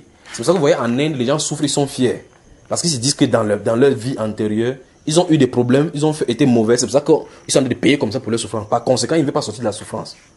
Pour payer cela, pour que quand ils vont mourir, aller dans notre vie, qui devient meilleur. Vous voyez comment Satan mentir les gens dans le mensonge. Donc on dit que ce groupe-ci, les Sadducéens, on dit, le Saint-Esprit dit, les Sadducéens, qui disent qu'il n'y a point de résurrection. On vient de montrer le style d'enseignement qui les caractérisait.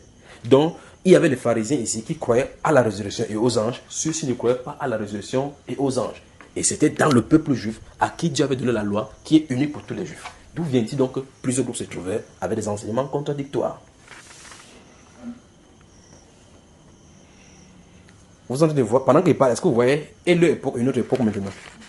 Parce qu'en réalité, mon but, c'est d'attirer notre attention par rapport à notre époque, pour qu'on ne soit pas surpris. Voilà le vrai but pour lequel je suis en train de parler. Donc, dit les Sadducéens qui disent qu'il n'y a point de résurrection. La question dont se pose. Maintenant, regardez bien, ils ont construit leur enseignement autour d'une idée qu'eux-mêmes ils ont eue. Ils viennent poser la question à Jésus-Christ, connaissant leur doctrine. Le but de poser ces questions, c'est pour montrer que si vous parvenez à répondre à notre logique, ça montre que votre résurrection n'en est pas vraie. Il veut prouver par là que si vous qui prêchez qu'il y a résurrection, arrêtez, il n'y a pas de résurrection. Donc il faut qu'ils trouvent une logique. Donc quel qu'en soit le cas, c'est que les gens de Moyen oriental, du Tibet, des bouddhistes peuvent parler par rapport au karma. Ils peuvent expliquer les choses qui sont vraies, mais fondamentalement c'est faux parce que Dieu a déjà dit qu'il y a une résurrection. Quand Dieu a dit qu'il y a une résurrection, même si tout n'importe quelle alternative qui semble être scientifique ou vrai, c'est déjà faux. Parce que quelque chose peut être vrai sans être la vérité. Vous savez ça, n'est-ce pas, frère? Il dit que quelque chose peut être vraiment vrai, sans être la vérité. C'est vraiment vrai, par exemple, que la femme peut coucher avec une femme. Mais ce n'est pas la vérité. C'est vrai. L'homme peut coucher avec l'homme. Ce n'est pas la vérité. Parce que la vérité dit que l'homme doit avoir la femme. C'est la vérité là-bas.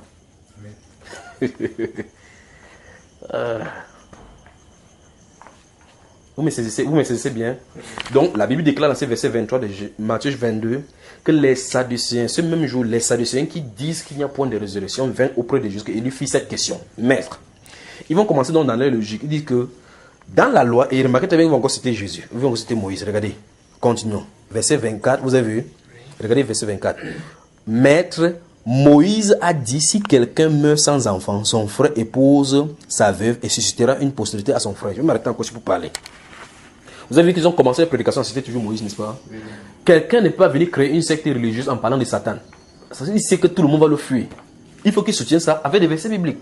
Vous voyez, chacun va venir, va dire que l'église réveillée, le sang de Jésus. Église pentecôtiste, Jésus qui guérit. Il faut qu'il fasse comme ça pour attirer les gens. Il ne peut pas dire que l'église de Satan te donne la richesse. L'autre là ne peut pas faire. Parce que c'est qu'il fait ça. Même le sorcier lui-même va fuir, c'est déjà l'église là. Il faut qu'on utilise le nom de Jésus. Regardez, il dit Moïse. Les précédents ont utilisé Moïse. Mais Jésus leur a dit que Moïse vous a donné aucun de vous. Donc aucun des groupes n'était en règle. On se comprend jusque là. Après, quand on va finir cela, je vais vous poser donc la question. Ici ce soir, et nous allons voir où on en est.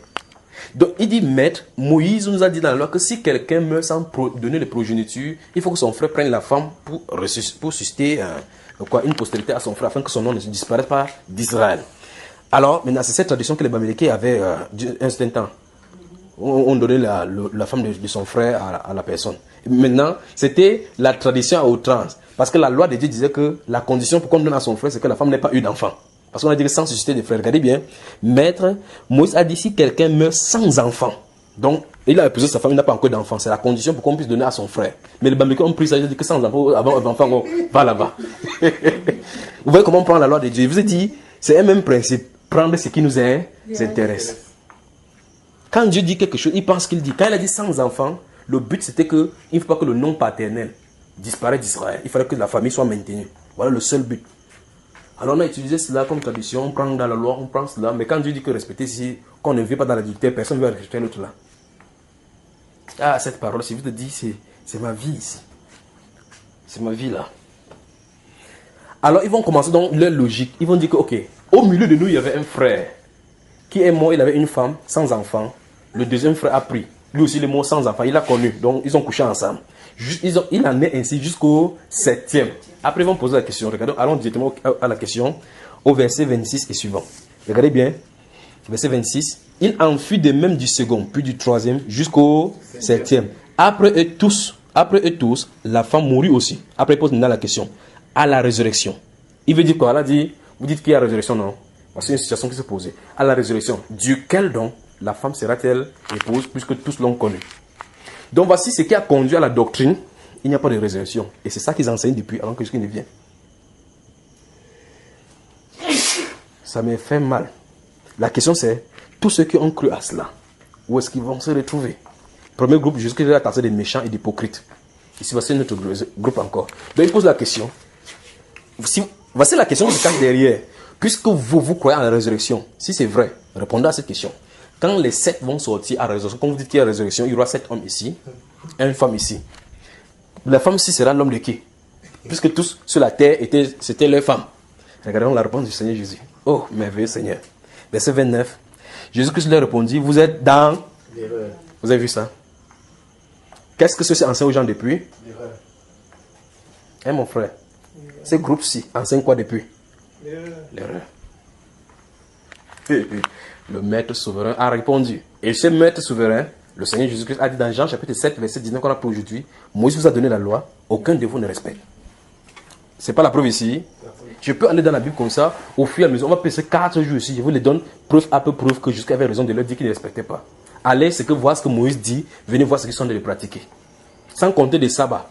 Quand jusqu'à guérir quelqu'un le jour du sabbat, bam, ils sont derrière lui, que tu ne respectes pas le sabbat. Eux-mêmes le jour là, jusqu'à leur poser la question, qui parmi vous, si un bébé qui tombe dans le trou, ne peut pas recevoir le sabbat. Personne n'a jamais dit que moi. Parce qu'il savait qu'il faisait. Mais quand on guérit quelqu'un, la jalousie, tout simplement parce que la personne a reçu sa guérison, la popularité va aller vers Jésus, ils sont jaloux. L'église du Seigneur Jésus. L'église, quelle est l'implication de toutes ces choses? L'église du Seigneur Jésus. L'église du Seigneur Jésus. Le projet glorieux que le Seigneur avait sur son cœur de réunir toutes choses en Christ dans l'église. Quel est le problème de l'église aujourd'hui? Quel est le problème? Voici le peuple qui était au milieu. Vous pensez que le peuple, les gens dans une maison, vous allez voir quelqu'un dans une maison. Un dit que je suis sadducéen, l'autre dit que je suis pharisien. Donc dans la même maison, il y a un hypocrite et quelqu'un qui est dans l'erreur. Mais tous disent qu'ils servent le Dieu des Juifs. Et personne de parmi eux n'est en règle.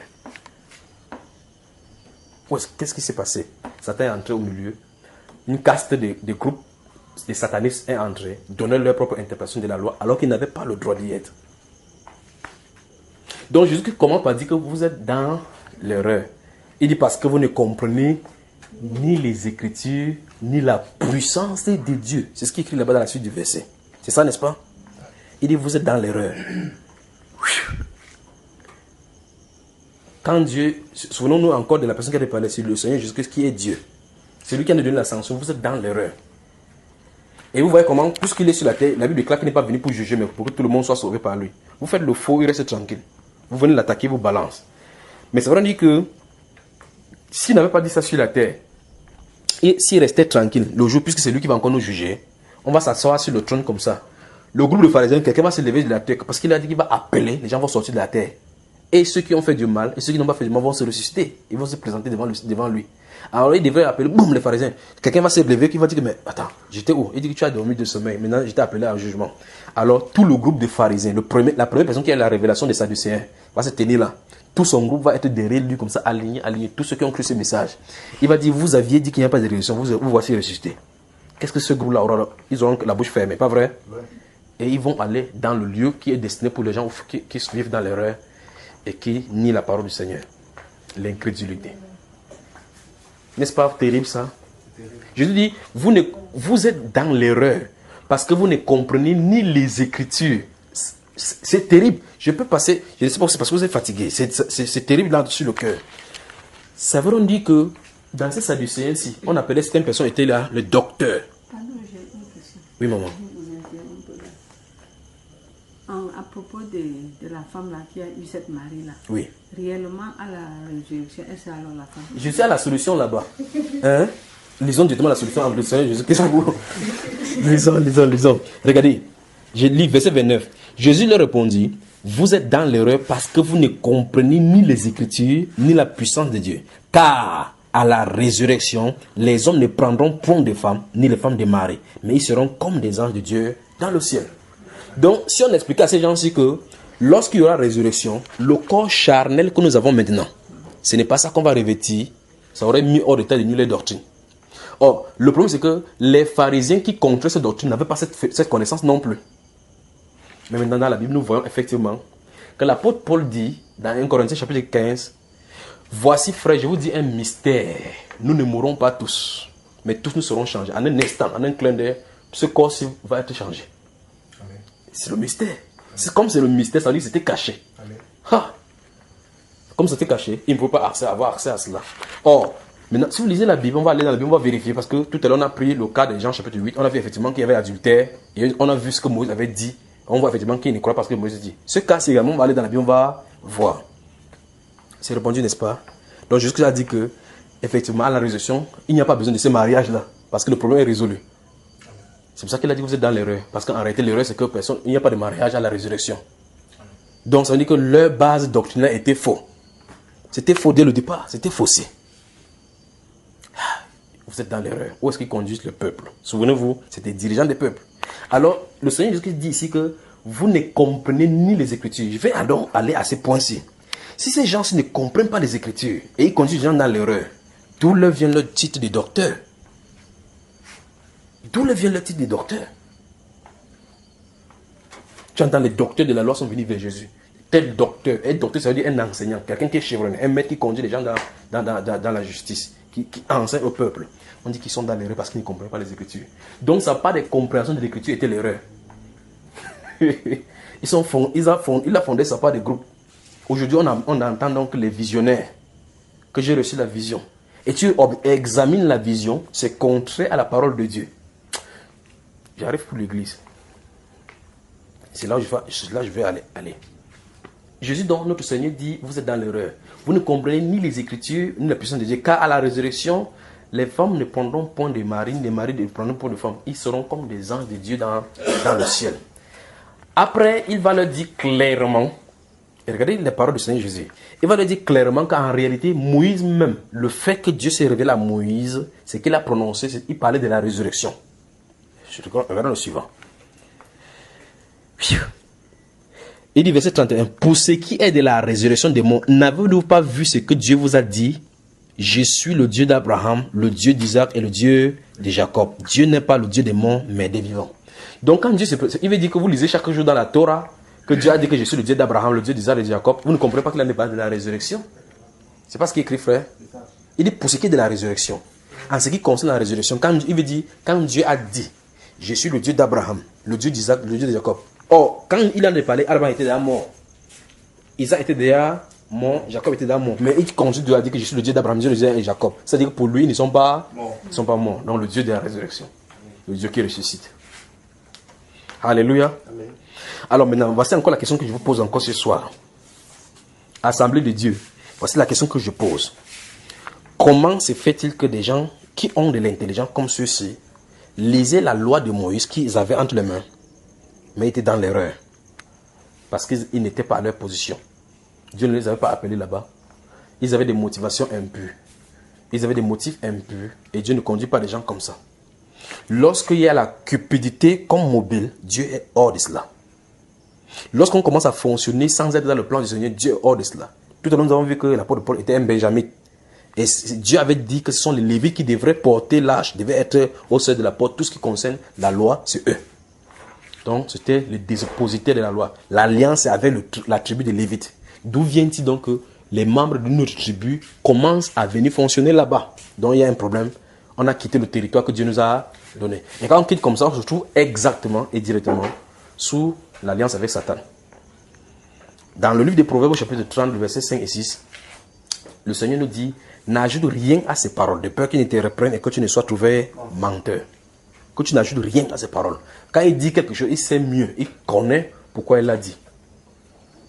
Alors, voici donc quelque chose qui est écrit. Jésus nous a donné un verset. Il a dit, quand Dieu s'est présenté en disant que je suis le Dieu d'Abraham, le Dieu d'Israël, les Jacob, il voulait parler de la résurrection des morts.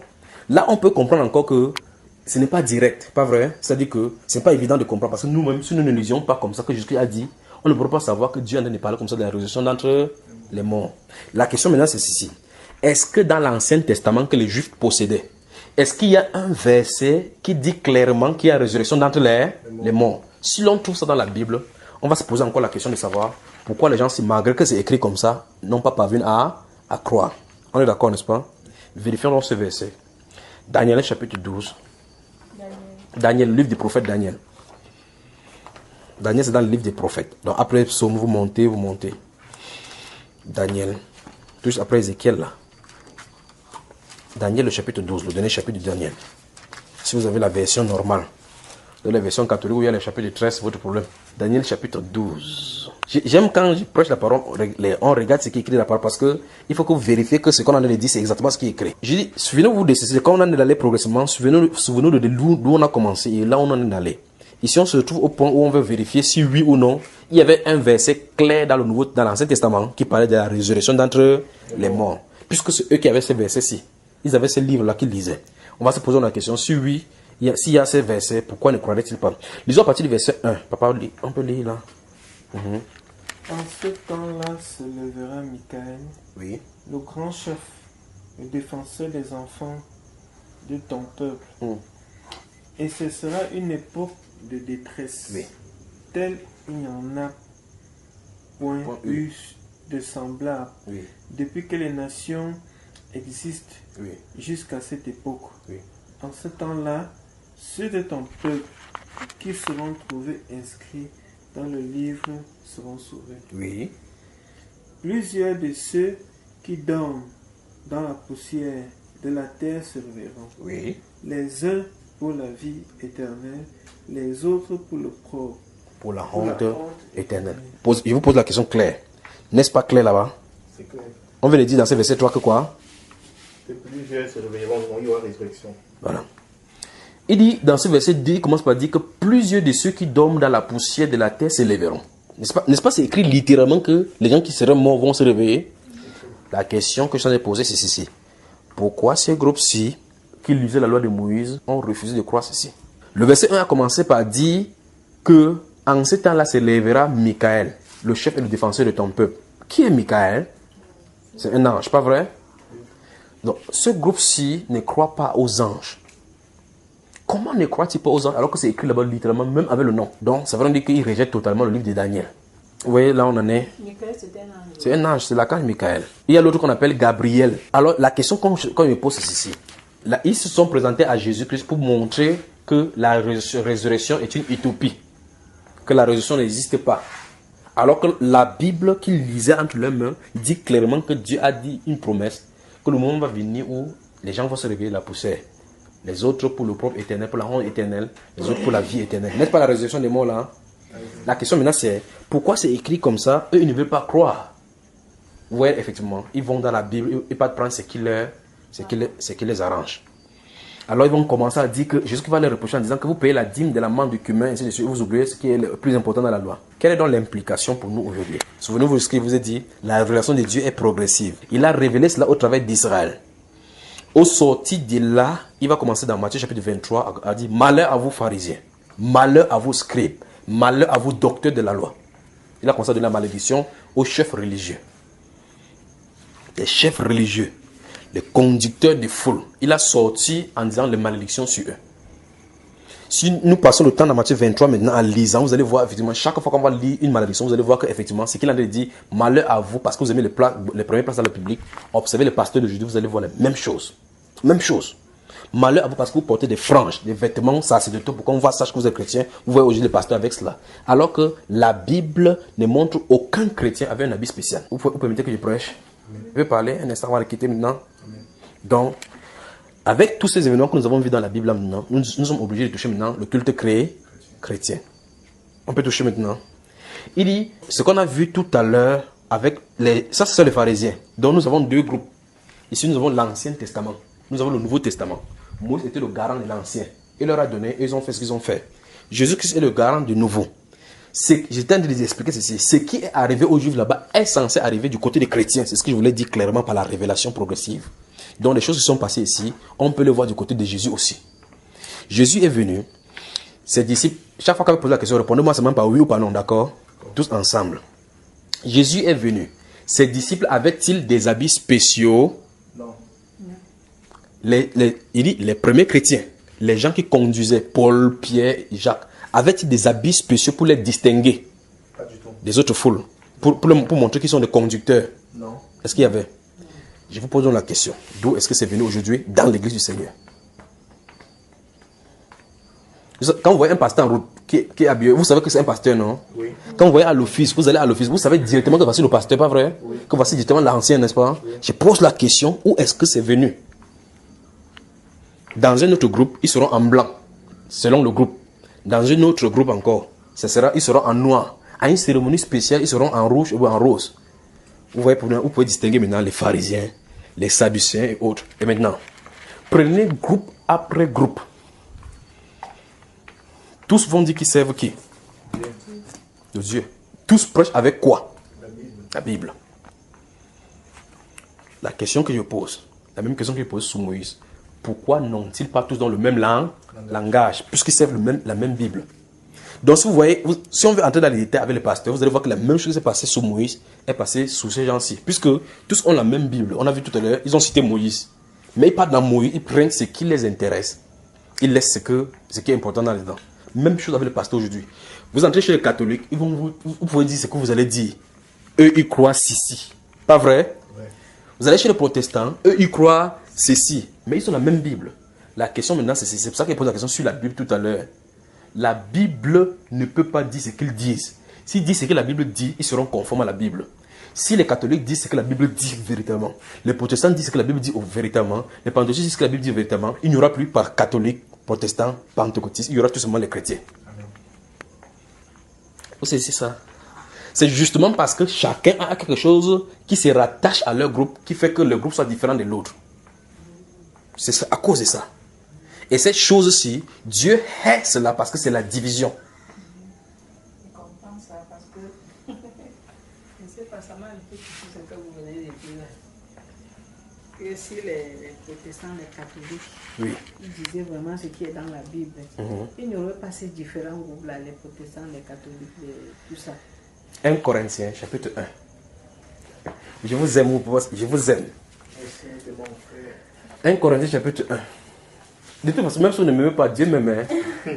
Mais vous savez, je suis en train de faire quelque chose pour que vous lisiez la Bible, pour que vous sachiez que c'est la Bible que je suis en train de vous la montrer. C'est pour ça qu'il nous a donné ces versets du début. Je savais tout simplement qu'il suffit que ça commence dans un verset pour que ça nous conduise ici. 1 Corinthiens, chapitre 1. On va lire cela, d'accord? Souvenons-vous, c'est quand c'est écrit, c'est à l'intérieur. Dans 2 Timothée, chapitre 3, verset 16, la Bible déclare que toute écriture est expirée de Dieu. Donc, c'est le souffle de Dieu. Quand Dieu fait comme ça sort. C'est ce qui est écrit là-dedans. Donc, on va lire ce qui est écrit ici. Je vais encore poser la question. Chapitre 1, le verset 10 dit quoi, mon père? Chapitre 10. Chapitre 1, le verset 10. De 1 Corinthiens. Je vous exhorte, frère, Oui.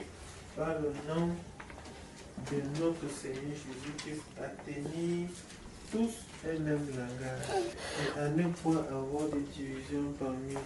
Est-ce que Dieu, dans son être profond, a expiré le désir de ne pas avoir de division au milieu des frères? N'est-ce pas ce qu'il a dit? Donc nous comprenons effectivement. Il dit, je vous exhorte donc, frères, par le nom de notre Seigneur Jésus-Christ, à tenir tous un même langage et à ne point avoir de division parmi vous. Maintenant, si maman était pentecôtiste, d'abord, si on prend d'abord le groupe pentecôtiste, il y a encore plusieurs factions. Donc c'est terrible seulement. Donc, disons qu'elle est représentante des pentecôtistes. L'église protestante même est encore divisée. L'église catholique elle-même est divisée, l'église catholique orthodoxe, l'église catholique romaine. Donc, partout, il y a des divisions. Alors, prenons ça au sens premier. Donc, elle est chef, elle est représentante de l'église protestante. Lui, il est représentant de l'église catholique. Enfin, pentecôtiste, catholique, protestant. Et citons n'importe qui ici, y compris moi, et je suis peut-être de l'église apostolique. On se rend compte comme ça. On s'assoit ici. Oui ou non, avons nous tous un même langage? Non. C'est ça, n'est-ce pas, papa?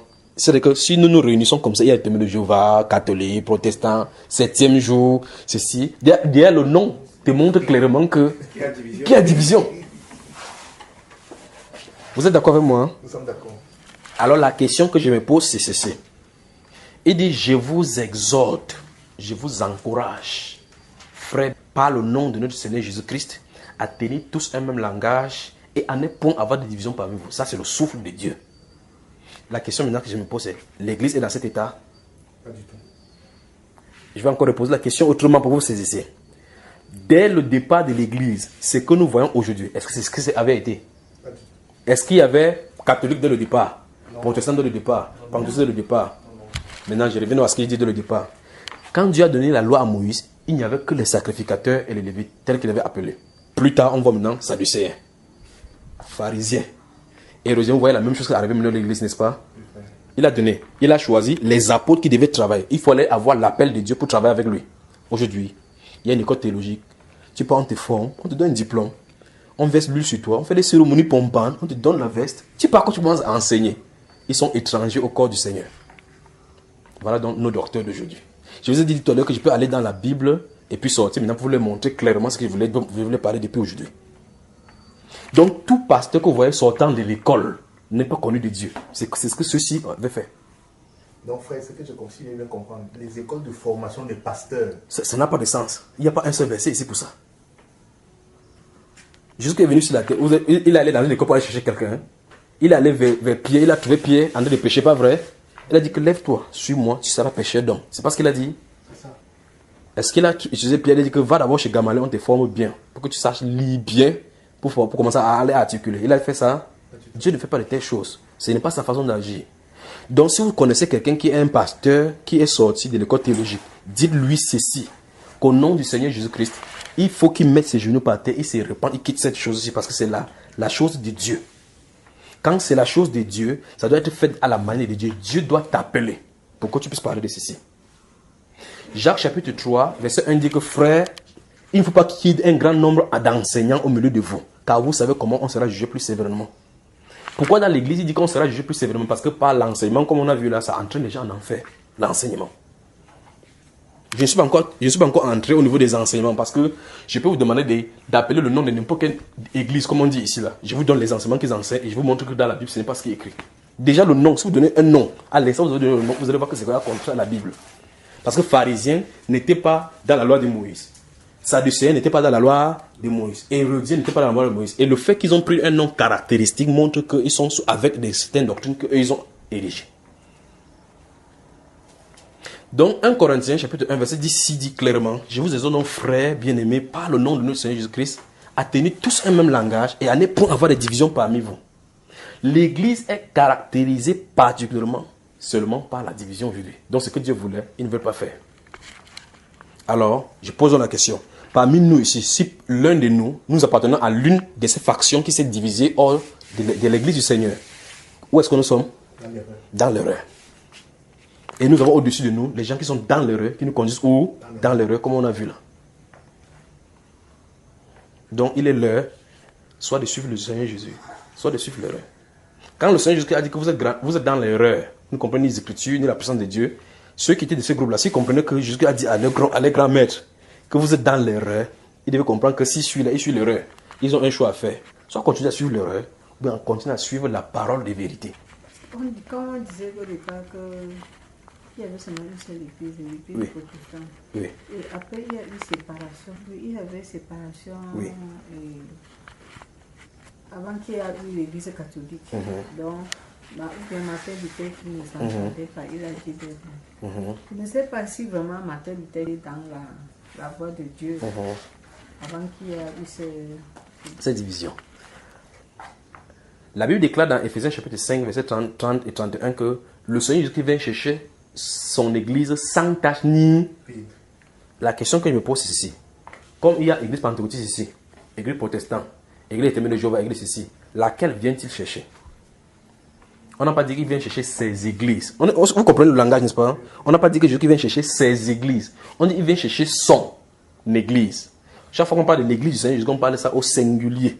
Dans Matthieu chapitre 16, où l'église catholique a usurpé en disant que c'est eux, il a dit, tu es pierre, et sur cette pierre, je bâtirai mon église. Il n'a pas dit mes églises. Sans avoir su, on va pouvoir, si le Seigneur permet, c'est autre jour, on va voir la définition de l'église et ce que ça implique par rapport à nous aujourd'hui. Donc je n'entre pas à cela aujourd'hui. Mais je vais dire ceci.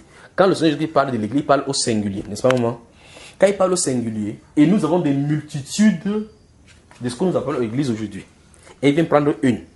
Je pose la question. Il vient retirer l'église catholique. C'est ça que Jésus vient prendre. C'est le protestant qui vient prendre. C'est le pentecôtiste qui vient prendre. C'est le ténèbre de Jéhovah qui vient retirer. C'est le full gospel qui vient retirer, mon cher. Alors finalement, laquelle donc? Puisque tous cela disent qu'ils sont de l'église du Seigneur. Donc normalement, vous voyez très bien que si les êtres humains réfléchissaient simplement, ils devaient voir qu'il y a un problème. Donc si le Seigneur qui vient chercher une église sans tache ni ride, une église sans tache ni ride, et nous avons des milliers ici sur la terre, que nous avons appelé église, il faut que nous réfléchissions. Donc au départ, et jusqu'à présent, il n'y a qu'une seule église. Donc ça n'a pas changé. Les choses qui sont entrées au milieu là, c'est les fourberies de Satan pour pouvoir sortir l'apostasie. Donc l'histoire de l'église physique ne commence pas avec l'église catholique. Ça commence dans les actes des apôtres. L'histoire des entreprises humaines. L'histoire des entreprises humaines que les humains ont taxées d'église cette fois-ci commence avec l'église catholique. Parce que l'église catholique commence, l'histoire de l'église catholique commence à partir de 325 au concile de Nicée, où l'empereur Constantin a pris les gens pour les réunir pour comment faire que le christianisme devienne la religion de l'État. La branche de l'État pour pouvoir subjuguer le peuple à sa merci. Mais nous sommes en 325. Mais l'apôtre Paul était avant. Jacques était avant. Pierre était avant. Les premières colonnes de cette église-là, n'est-ce pas? Ouais. Donc ça veut dire que l'église du Seigneur Jésus-Christ est avant l'église catholique. Donc même s'ils veulent utiliser le nom aujourd'hui en disant que nous sommes l'église universelle, ils sont des usurpés. C'est leur entreprise à eux qui veut essayer de coller avec l'estampille du nom du Seigneur. Donc, et l'église catholique, et l'église protestante, et l'église pentecôtiste, les anabaptistes, les luthériens et autres là-bas, tous sont dans la fausseté. Tous. Voilà pourquoi donc, Dieu avait suscité Martin Luther. Martin Luther était un prêtre catholique. Dieu lui a donné la révélation de mon justice vivra par la foi. Parce qu'en ce moment-là, l'église catholique vendait les prières. C'était un prêtre catholique. Catholique. Il était initialement catholique. Donc il a eu la vérité. Et c'est simple. Quand tu connais la vérité dans cette Bible-ci, tu vas seulement sortir. C'est pour ça qu'il dit tout à l'heure là que si le catholique prêche de la bonne façon la Bible, il n'y aura plus le nom catholique. Il ne pourra plus porter le nom catholique. Si le protestant prêche cette Bible de la bonne façon, il n'y aura plus le nom protestant. On va arriver au niveau de... Ils tiennent tous dans un même langage. Ils n'ont point de division parmi eux. Amen. Amen. C'est ça que le Seigneur... C'est ici là où le Seigneur Jésus nous attend. Et donc, c'est jusqu'au niveau où on parvient à l'unité de la foi. À la statue de l'homme fait. C'est là où Jésus vient chercher cette épouse-là. C'est à cette épouse-là que Jésus s'adresse. Amen. Amen. Donc nous voyons effectivement que ce qui est arrivé aux Juifs pose les questions. Donc je crois qu'en prêchant là maintenant les questions sont sorties.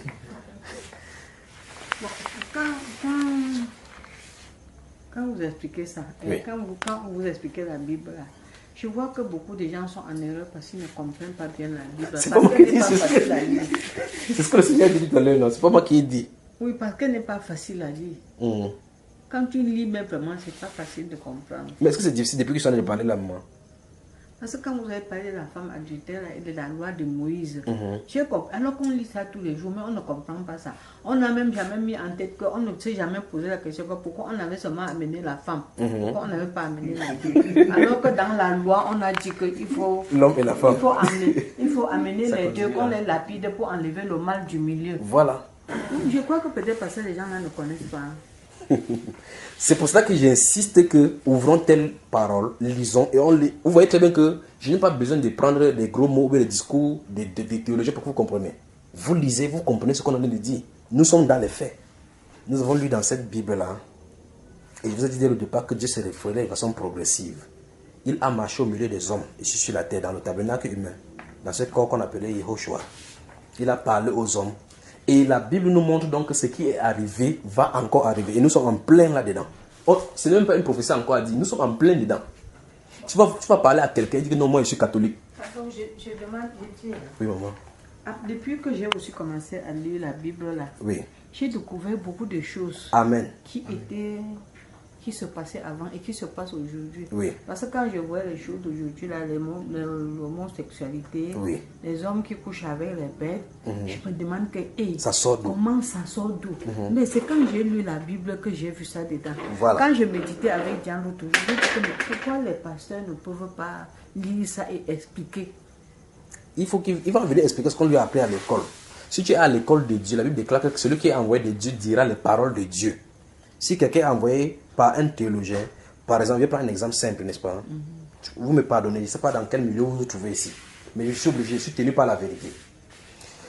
Un protestant, si un pasteur protestant est affecté dans une autre paroisse, il ne va que dire ce qui est conforme dans sa dénomination. Même s'il connaît la chose que ceci est vrai, ceci n'est pas vrai. Si dans son groupe, on ne dit pas telle chose, il ne doit pas dire cette chose-là. C'est pas vrai? Il y a un problème. Or, si tous avaient seulement la Bible, là-bas où le protestant prêche, où le catholique prêche, il prêcherait la même chose. Et dans ce cas, il n'y aurait plus catholique, il n'y aurait plus protestant. Le fait qu'il y ait le nom protestant montre qu'il a de protester contre quelque chose. Il proteste quelque chose. Protestant. Alors qu'on ne doit pas protester la parole de Dieu. Un protestant était un parole opposant. de Dieu. C'est ça, maman. Un protestant était un opposant, pas vrai? C'est vrai.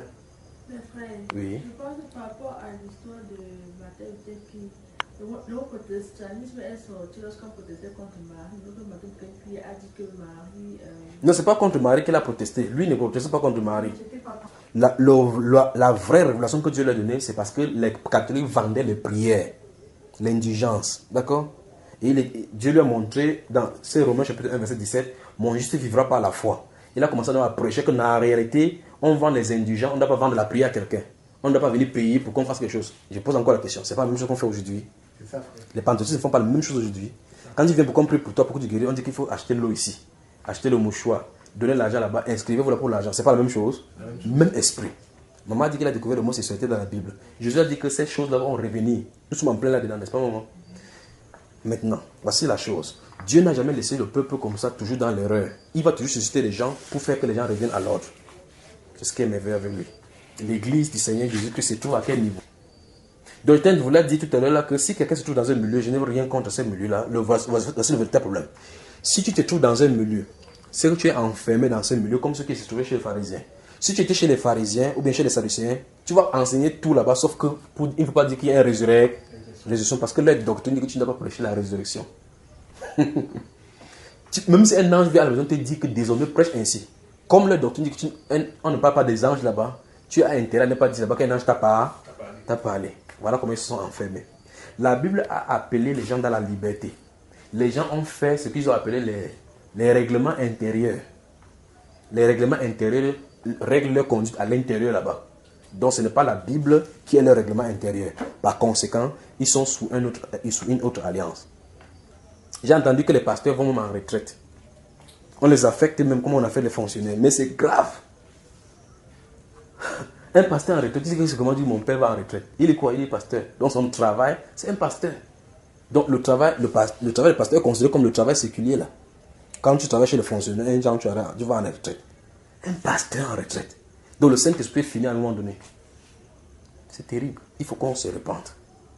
On l'affecte, on affecte quelqu'un, il ne veut pas partir parce qu'il dit que c'est ici ma paroisse. L'affectation, on affecte un pasteur. Mais c'est terrible. On affecte. C'est-à-dire que quelqu'un prend le décret en disant qu'à compter des présents de signature, tel pasteur est affecté à une telle paroisse. Il y a un problème. Ce n'est pas biblique, c'est une entreprise. C'est les entreprises qui fonctionnent comme ça. La question que je vous pose donc, c'est si quelqu'un est là-bas, s'ils sont dans l'erreur, ils conduisent où? Dans l'erreur. Je peux m'arrêter là pour ce soir, on va continuer. Que le Seigneur vous bénisse. Amen.